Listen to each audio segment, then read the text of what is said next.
Seeing this mechanism in action for the first time in 28 years, I'm struck by how organic and natural its motion is.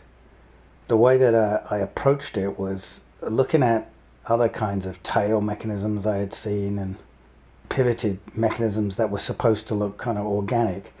It seemed like an approach that was more like a real spine or more like a real tongue or something like that was probably a bit more fruitful. And it also seemed like it was probably a lot simpler to make. The way that I did this was I just poured a bunch of dental acrylic into the core mold of the chest burster, pulled the solid lump out, cut it up on a bandsaw. Using a Dremel, I made 4 little grooves at each point of the compass on each of the little sections that I made from the core.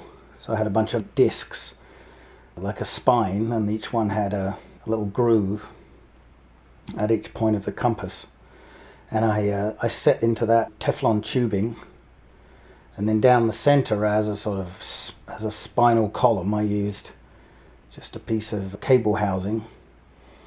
And I found that it moved very, very fluidly, but that wasn't enough. You needed to then mount on top of the fluid tongue-like mechanism. You needed to mount at the head pivoting more traditionally on a universal joint with the 4 cables. And the combination of the tongue-like motion of the spine plus the head moving opposite to that often gives you that serpentine motion that looks so naturalistic. And the whole thing is very simple, operated by 8 cables from a couple of joysticks. Easily mass producible.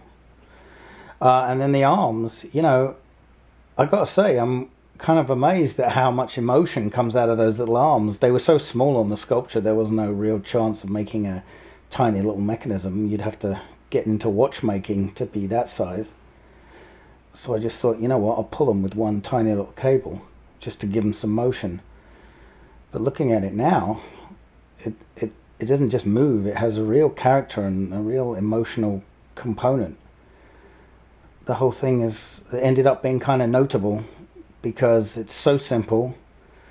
It comes from an artist's point of view first rather than a mechanical point of view. And the result is greater than the sum of its parts, which is always a good thing. But for something this big, or a tongue, or a alien antenna, these interesting cable-operated spine mechanisms, you know, are always very rewarding.